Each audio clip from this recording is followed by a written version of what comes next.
बिस्मिल्लाहिर्रहमानिर्रहीम। अस्सलाम वालेकुम। मैं आपको अपने चैनल पर पे खुशामदीद कहती हूँ। सबसे पहले तो आप तमाम स्टूडेंट को बहुत बहुत मुबारक हो। जैसे कि पंजाब यूनिवर्सिटी ने एडमिशन अलाउ कर दी है मगर कंप्लीट नहीं की है फ़िलहाल अभी उन्होंने Punjab university M Islamiat part 2 के स्टूडेंट के लिए एडमिशन की जो है वो अनाउंसमेंट कर दी गई है। आप लोगों की एडमिशन की लास्ट डेट जो है वो 4 अक्टूबर 2024 है। तो आप स्टूडेंट जो है इस्लामियात पार्ट 2 के पंजाब यूनिवर्सिटी के एडमिशन के लिए आप लोग अप्लाई कर सकते हैं। आप लोगों को कहा था कि मैं डेली वीडियो अपलोड करूँगी मगर मैं डेली वीडियो अपलोड नहीं कर सकी। इसकी बेसिक वजह ये थी कि मेरी थोड़ी सी तबीयत बहुत ज़्यादा ख़राब थी, जिसकी वजह से मैं वीडियो अपलोड नहीं कर सकी। आज की वीडियो में मैं आपको बताऊंगी कि Sargodha university M Islamiat part 2 के पेपर पैटर्न क्या होता है और ये पेपर पैटर्न कहाँ से आते हैं और आप स्टूडेंट की कंपार्ट क्यों आती है, कंपार्ट आने की बेसिक वजह क्या है, सरगोदा यूनिवर्सिटी में स्टूडेंट की ज़्यादा कंपार्ट आने की क्या वजह है और आप लोगों को मुख्तसर से तरीक़ेकार में बताऊंगी कि आप लोग को जो क्वेश्चन होता है पेपर, तो आप वो पेपर अटैम्प्ट किस तरह कर सकते हैं। पेपर है 2018 का। 2018 से मैं आपको 2023 के तमाम पेपर इसी वीडियो में आपके साथ डिस्कस करूँगी ताकि जिन स्टूडेंट की को जो से मुश्किल आ रही है वो उनकी हल हो सके। इसके अलावा अगर आप स्टूडेंट ने ऑनलाइन क्लासेस ज्वाइन करनी है, आप जिस यूनिवर्सिटी से भी हैं, आप लोग दिए गए नंबर के ज़रिए ऑनलाइन क्लासेस भी ज्वाइन कर सकते हैं। और अगर आप लोगों को पास्ट पेपर सॉल्व चाहिए तो आप वो भी हासिल कर सकते हैं। उसके अलावा अगर आप लोगों को एडवाइस चाहिए कि आपके लिए अगर आप पंजाब यूनिवर्सिटी के स्टूडेंट हैं तो कौन सी बुक बेस्ट है आपके लिए, सरगोदा यूनिवर्सिटी की है तो आपके लिए कौन सी बुक, अगर आप GC यूनिवर्सिटी फैसलाबाद के स्टूडेंट हैं तो उसके हवाले से, तैयारी के हवाले से आप लोगों के लिए कौन सी बुक ज़्यादा ज़रूरी है। तो चलिए वीडियो हम स्टार्ट करते हैं। अगर इस्लामियात पार्ट 1 के स्टूडेंट है या पार्ट 2 के, तो आपका जो पेपर होता है वह 100 नंबर पर मबनी होता है और इसका मुकर्रर वक्त 3 घंटे होता है। पहले इससे जो होता है इससे मरूजी ये लाजमी होता है, ये शॉर्ट क्वेश्चन आपके पेपर में आते हैं और ये वाले शॉर्ट क्वेश्चन जो है आप लोग के मोस्टली जो सिलेबस में दिए होते हैं, बुक में एंड में दिए होते हैं, वहाँ से आते हैं। अगर वहाँ से नहीं आते तो आपके ये वाले क्वेश्चन मोस्टली जो होते हैं ना, आप लोग कहते हो पता नहीं ये क्वेश्चन पेपर में कहाँ से आ गए, तो कहीं से नहीं आते। ये जो आप लोग टॉपिक याद करते हैं तो आप टॉपिक इस तरह ध्यान से याद करें ताकि अगर आप लोगों के शॉर्ट क्वेश्चन पूछे जाए तो आप उसमें ये पेपर अटैम्प्ट कर सके बआसानी। हकीकत और मजाज की जो डेफिनेशन याद करेंगे तो उसमें उन्होंने, अगर आप ये देखेंगे ये वाले क्वेश्चन की मैं बात कर रही हूँ, अगर आप इस क्वेश्चन को ध्यान से देखेंगे तो आपको ये क्वेश्चन क्या लिखा हुआ है कि हकीकत की तारीफ़ बयान करें, एक जामिया मिसाल के साथ उसकी वजाहत करनी है। आप लोगों ने ये टॉपिक अच्छे तरीके से याद किया होगा तो आपको इसकी हकीकत की तारीफ़ भी आ जाएगी और आप इसको बआसानी एक मिसाल से इसकी वजाहत कर सकते हैं। इस तरह और क्वेश्चन भी आप लोग देख सकते हैं। तलाक़े बैन जिस तरह हो गया, ये है क्वेश्चन, तलाक़े बैन कबीरा की तारीफ़ बयान कीजिए। क्वेश्चन जो है ना आप लोगों का कहाँ से आया है, जहाँ से आपका मतन का इससे स्टार्ट होता है वहाँ से उन्होंने आपको ये क्वेश्चन दिया है। वहाँ से अगर आप तलाक़ की लफ्ज़ी मायने, तलाक़ की शरई मायने, इसकी मुख्तलिफ इक़साम, इसके मुख्तलिफ हवाले से अगर आप डिटेल से इसकी जो है मतन, अगर आप जो है ना वो मतन की तैयारी करेंगे तो आपका ये शॉर्ट क्वेश्चन बआसानी अटैम्प्ट हो जाएगा। अब हम आते हैं अगले हिस्से पे, इस पर आते हैं। तो इससे अवल में से आपको 2 और 3 सवाल नंबर 2 और सवाल नंबर 3 दिए होंगे, उसमें से आपने एक क्वेश्चन अटैम्प्ट करना है। अब एक क्वेश्चन अटैम्प्ट करने से यहाँ पर ये मुराद नहीं कि आपने इसका पहला जिस तरह यहाँ पर क्यास है और दूसरा पार्ट आपने छोड़ देना है, नहीं, ये दोनों इसे आप अटैम्प्ट करेंगी तभी आप एक पूरा क्वेश्चन अटैम्प्ट कर सकेंगे। चलिए आप लोगों का क्या आया हुआ है, मुशरिक और मामूल पर बहस करें। अब मशरिक और माविल पर बहस करनी है तो यहाँ पर आपने किस तरह इस क्वेश्चन को अटेम्प्ट करना है। यहाँ पर आपने पहले जो है ना, पहला कौन सा है, मुश्तरिक, ठीक है। तो यहाँ पर आपने लिखना है मुश्तरिक, ठीक है। मुश्तरिक के फिर आपने इसके तारीफ बयान करनी है, ठीक है। मैंने हेडिंग दे के खूबसूरत अंदाज में पहले आपने मुश्तरिक की तारीफ बयान करनी है। मुश्तरिक क्या है, मुश्तरिक क्या है? मुश्तरिक वो लफ्ज़ है जो ऐसे दो सीगों के लिए दो सीगों को वाज़े करता है या बयान करता है जिसकी हकीकत मुख्तलिफ होती है। डेफिनेशन इसकी जो है ना, मिसालें देनी है, ठीक है। मिसाल लिख ले या अमसाल लिख ले, जो भी लिखना है। हेडिंग भी आपने इसकी अमसाल बयान करनी है। उसके बाद फिर आपने जब ये डिफाइन कर दिया कि इसकी क्या मिसालें हैं, अब आपने इसकी डेफिनेशन बयान करनी कि ये इसकी हकीकत क्या है। ये मुख्तलिफ जो है अल्फाज को वाज़िया करती है, दो चीज़ों के मुख्तलिफ अल्फाज को वाज़िया करती है। इसको क्या कहते हैं, मुश्तरिक कहते हैं। इसकी जो है ना मिसालें, एक दो मिसालें आपने इसकी वाज़े करनी है। फिर आपने इसमें जो है ना हुक्म डिफाइन करना है, ठीक है। यानी इसका हुक्म क्या है, जैसे ये किस तरह हमारे लिए जो है ना हुक्म वाज़े करती है, किस तरह हम इससे कोई हुक्म या कोई मसला हल कर सकते हैं। डिफाइन करने के बाद ये सारा जब आप लोगों का डिफाइन हो जाएगा, फिर आपने माविल पे आ जाना है। और माविल के भी तरीक़ेकार यही है, आपने इसकी पहले डेफिनेशन बयान करनी है। अगर आपको इसके लफ्ज़ी मायने आते हैं तो आप वो भी बयान कर सकते हैं। फिर आपने इसके हुक्म बयान करना है। तो ये हो गया आपका एक क्वेश्चन, मैंने आपको मुख्तसर से बता दिया है। इसके आगे क्वेश्चन नंबर 2 है, फ़िक़ी इक़्तिदार अहद बनी उमैया। इसमें आपने अहद बनी उमैया को डिफाइन करना है कि अहद बनी उमैया का दौर कहाँ से शुरू हुआ था, ठीक है। ये दौर जो है फ़िक़ा की एहसास इसी दौर में रखी गई थी और यह हज़रत मीर मास रज़ियल्लाहु अन्हु के दौर से जो है ना इसकी इब्तिदा हुई। फिर उन्होंने इसमें जो है ना मकतब मुतारिफ़ करवाए। इसमें फिर क्या है, फिर आपने नेक्स्ट हेडिंग देनी है। हेडिंग दे के कुरान पाक और हदीस का हवाला देकर आपने खूबसूरती से इस क्वेश्चन को आपने डिफाइन करना है। मुसलमानों की बाहमी फ़िक़े बंदियाँ हो गई थी और सियासी फ़िक़े बंदी ने इसको जो है ना 3 ग्रोहों में इस फ़िक़े को जो है ना वो तकसीम कर दिया था। सारे आपने इसमें डिफाइन करने और फिर आपने इसमें ये बताना है कि क्या की गई थी, मिलावट की गई थी और वज़ह हदीस के असबाब क्या हुए, फिर क्यों हदीस को जो है ना वो वज़ह किया, सारे आपने बयान करने हैं। उसके बाद आ जाता है सवाल नंबर 3। तो इसमें आपने बयान करना है क़ियास के बारे में बयान करना है और फ़िक़े मालिकी के मुताबिक आपने इसकी वज़ाहत करनी है कि इनके उस्ताद कौन थे, शागिर्द कौन थे और उन्होंने अपने दौर में कौन कौन सी किताबें जो है मुतारिफ़ की, कौन कौन सी किताबें इन्होंने लिखी। इस द्वयम में से आपने 3 सवालात के जवाब देने होते हैं। अब इसे को आपने किस तरह टाइप करना होता है, जो आप स्टूडेंट को सबसे ज़्यादा मुश्किल लगता है। अब मुश्किल लगने की वजह क्या है, मुश्किल लगने की वजह आप स्टूडेंट की ये है कि आप लोग जो है ना मतन जो है आपका हिस्सा है, मतन का आप लोगों का कोर्स मबनी है मतन पर, आप उसका जो है तर्जुमा सही नहीं याद करते।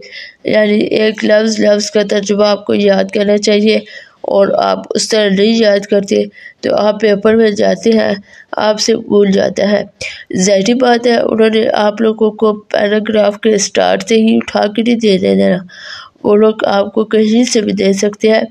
तो इसलिए आपको एक एक लफ्ज़ का तर्जुमा याद करना चाहिए। अगर आप लोगों के पेपर में कोई भी बताना है, जिस तरह ये खुला वाला टॉपिक सवाल नंबर 6 जो है ये मोस्ट इम्पोर्टेंट है, ये इस तरह मतन में भी आ सकता है।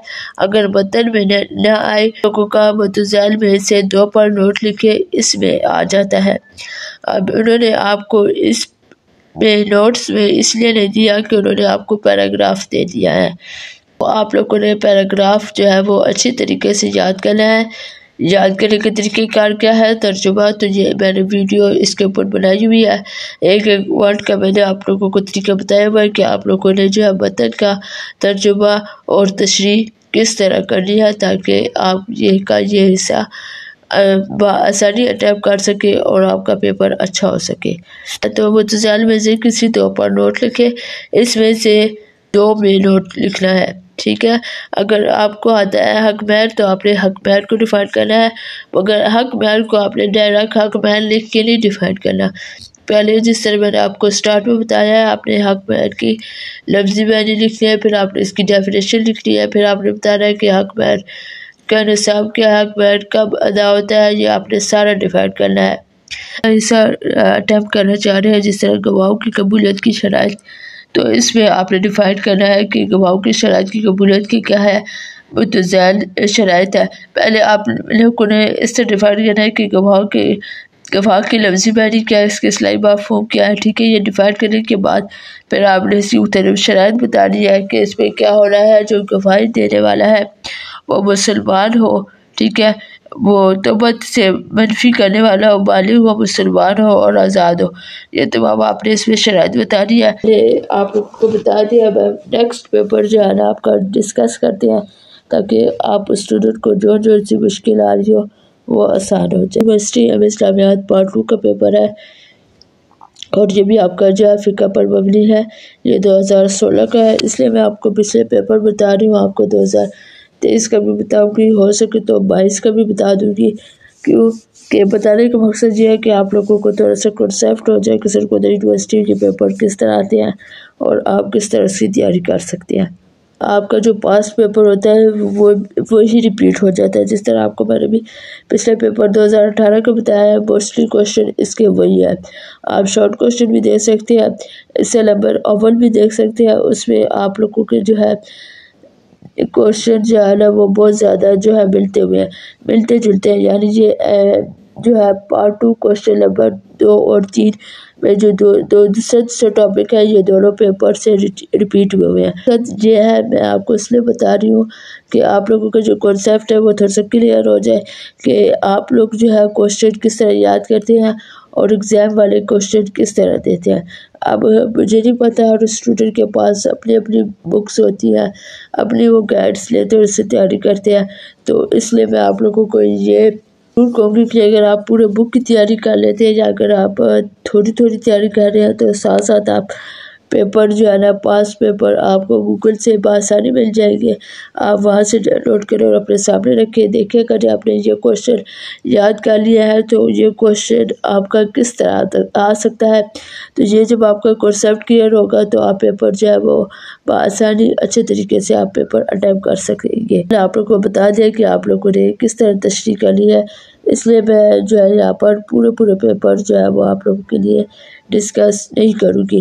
जिस तरह मैंने आप लोगों को कह दिया है कि आप लोगों ने मुतज़ाल में से 2 नोट पर लिखना है, तो इसमें से भी आप हक़ूक़ ज़ौजान लिख सकते हैं, इद्दत लिख सकते हैं। इद्दत को तो आप लोगों को पता होगा कि इद्दत की भी आपने लफ्ज़ी मानी लिखनी है, उसकी डेफिनेशन लिखनी है, फिर आपने इद्दत की मुख्तलिफ अक़साम बतानी है। यानी अगर बेवा औरत है तो उसकी क्या इद्दत होगी, और अगर उसका शौहर ज़िंदा है और उसे छोड़ दिया तो उसकी इद्दत क्या होगी, और अगर औरत हामिला है तो उसकी क्या इद्दत होगी।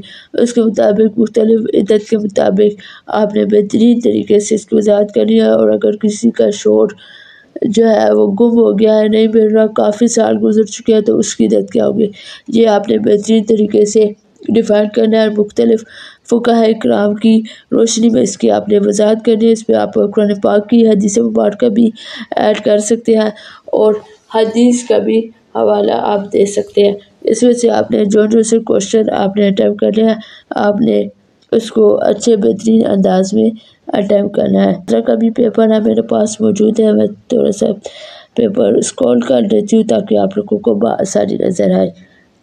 17 का भी पेपर देख सकते हैं कि इसमें आप लोगों का पेपर में क्या आया था, ठीक है। ये 2017 को हो गया। अब मैं आप लोगों को 2023 का बताती हूँ, जो अभी स्टूडेंट के पेपर्स में है, उसमें उनके क्या क्या क्वेश्चन आए हैं। University of Sargodha M Islamiat part 2 का पेपर है अल-फ़िक़्ह का 2023 का, जो अभी स्टूडेंट का हुआ है। ये पेपर मैं आपको इसलिए बता रही हूँ क्योंकि आप स्टूडेंट को ऑनलाइन पेपर किसी को सर्च करना नहीं आते, या फिर अगर सर्च करना आते हैं तो न्यू ईयर्स के जो पेपर होते हैं वो मिलना नामुमकिन होता है। तो इसलिए मैं आपको ये भी बता रही हूँ कि आपका जो है ना ये कन्फ्यूज़न भी दूर हो जाए कि हमें पेपर नहीं मिल रहे, और दूसरी बात यह है कि आपको पेपर अटैम्प्ट करने का तरीक़ाकार भी आ जाए। आप लोग देख सकते हैं ये पेपर आप लोगों का किस तरह आया हुआ है। तो ये इससे मारूजी है, ठीक है।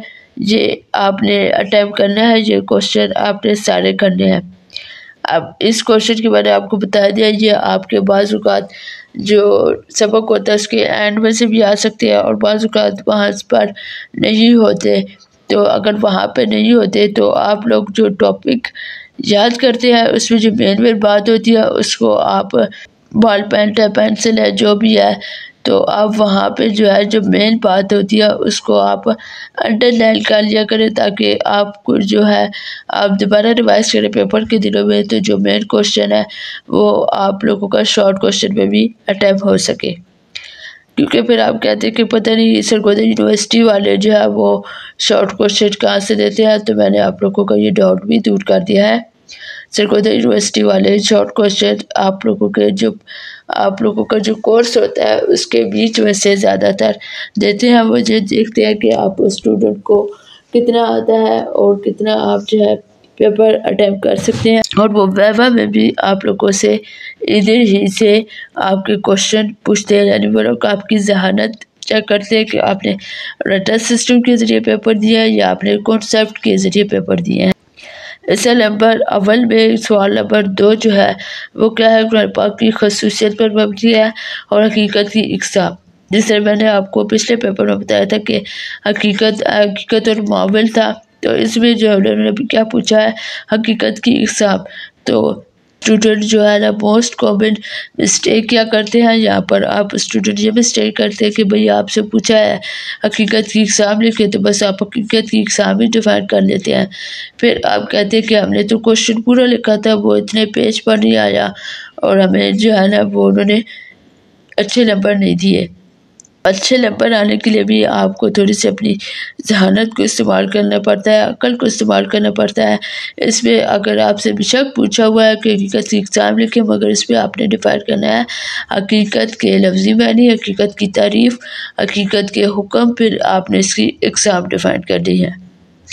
तो ये जो है ना आपका जो पेपर चेक करने वाला होता है, तो इसके ऊपर आपके पेपर का बहुत अच्छा प्रेशर पड़ता है, क्योंकि वो कहते हैं कि देखिए इन्होंने खूबसूरत अंदाज से पेपर अटैम्प्ट किया है और इनको जो है ना इसके मायने भी आती थी, डेफिनेशन भी आती थी, हुक्म भी आते। अगला जो है सवाल नंबर 3 है, तो इसमें आपने फ़िक़्ह ज़ाहिरी की खसूसियात बयान करनी है, और उसके बाद फिर आपने जो है ना इल्म असूल फ़िक़्ह का आगाज़ कब हुआ था, तो आपने इसमें ये डिफाइन तो करना है, मगर इससे पहले आपने थोड़ी बहुत फ़िक़्ह के लफ्ज़ी मानी बता देने, इसकी इकसाम बता देनी है, और मुफ़क्किरीन ने इसकी जो है ना क्या तारीफ़ किया वो डिफाइन करना है। फिर आपने इसका जो है ना इल्म हसूल का आगाज़ और इक़्तिदार, तब फिर आपने इसकी वजाहत करनी है। आगे आपका आ जाता है हिस्सा दुयम में से आपको 3 क्वेश्चन अटैम्प्ट करने होते हैं। वतन पर मबनी होता है। वतन के मैंने आपको पहले भी बता दिया, वतन आपने रडार सिस्टम पर कभी भी नहीं याद करना, बल्कि आपने एक एक लफ्ज़ याद करना है और उससे तर्जुमा याद करेंगे, तभी आप वतन अटैम्प्ट कर सकेंगे, वरना आपको ये पेपर अटैम्प्ट करना नामुमकिन हो जाएगा, क्योंकि वो आपको स्टार्टिंग से पैराग्राफ उठा कर नहीं देते। नंबर 7 जो है मुतसाइल में से किसी दो पर नोट लिखिए। तो ये क्या है, वली और इसके इख्तियारात। वली और इसके इख्तियारात, ये क्वेश्चन पहले हो गया था। वली के बारे में आपने इधर भी मैंने जिस तरह आपको पहले बताया कि इसके आपके लिए लफ्ज़ी मानी, तारीफ़ और इस इकसाम और इसकी क्या शराइत है वो सारा डिफाइन करना है, और फिर इसके इख्तियारात भी डिफाइन करने हैं। अगला सवाल नंबर 2 है मुश्तदीन की शराइत, तो इसको भी आपने इसी तरह ही अटैम्प्ट करना है। अगर तीसरा सवाल है आपका खुला, मैंने आप लोगों को पहले कह दिया था, ये खुला जो है मोस्ट इम्पॉर्टेंट टॉपिक है। ये आपका खुला वतन में आ जाता है, अगर वतन में नहीं दिया होता तो वो खुला आपको जो है ना टॉपिक की सूरत में लाजमी देते हैं। अब आप लोगों ने खुला को भी इसी तरह अटैम्प्ट करना है, जिस तरह मैंने आपको पिछले तरीक़ेकार बता दिया। आपने इसकी लफ्ज़ी मानी, डेफिनेशन, तारीफ़ और इसकी इकसाम और खुला की क्या शराइत है, ये सारा आपने डिफाइन करना है खुला किस सूरत में मुमकिन होता है, ये आपने डिफाइन करना है। और इसमें जो हदीस का हवाला है, ठीक है, आपके मतन में भी है वो हदीस, वो आपने डिफाइन करना है। और उसमें जो है ना आपने कुरान पाक का भी हवाला देना है कि कुरान पाक में जो है खुला जायज़ है, और खुला फिर खुला जायज़ है तो खुला किस सूरत में जायज़ है, खुला इस सूरत में जायज़ है कि औरत को जो हक महर मिला है शोहर की तरफ से, तो वो अगर वो हक महर वापस करेगी तो फिर वो इसका खुला क्या हो जाएगा, वो जायज़ माना जाएगा। फिर आपने इसमें मुख्तलिफ फुक़हा की राय डिफाइन करनी है। राय आपने बयान करनी है कि जो है मुख्तलिफ फ़ुक़हा किराम कहते हैं कि खुला तब जायज़ होगी कि वो जो है उसका बैल जो उसके खावंद ने उसको दिया है निकाह करते हुए वो उसे वापस कर दे। कोई कहता है इतना वापस कर दे, इतनी मिक़दार होनी चाहिए, कोई कहता है इसको दुगना करना चाहिए। तो ये सारी आपने बेहतरीन तरीके से वजाहत कर लिया। मैं उम्मीद करती हूँ कि सरगोदा यूनिवर्सिटी के तलबा और तलबात को मैंने तकरीबन पेपर अटैम्प्ट करने का तरीक़ाकार बता दिया। उनकी सारी जो मुश्किलात थी वो मैंने दूर कर ली। अगर आप लोगों ने ऑनलाइन क्लासेस ज्वाइन करनी है तो आप चैनल अबाउट में भी मेरा नंबर ले सकते हैं, और डिस्क्रिप्शन में भी अपना नंबर दे दूँगी, डिस्क्रिप्शन में भी मैं अपना नंबर दे दूँगी। हो सके तो मैं थंबनेल पे भी अपना फ़ोन नंबर ऐड कर दूँगी ताकि आप स्टूडेंट उस नंबर के ज़रिए मुझसे कॉन्टैक्ट कर सकते हैं। आखिर में अल्लाह ताला से दुआ है कि मैं आखिरत के इम्तिहान के साथ दुनिया के इम्तिहान में भी कामयाबी अता फरमाए। ज़िंदगी रही तो मिलते अगली वीडियो में, तब तक के लिए अल्लाह हाफ़िज़।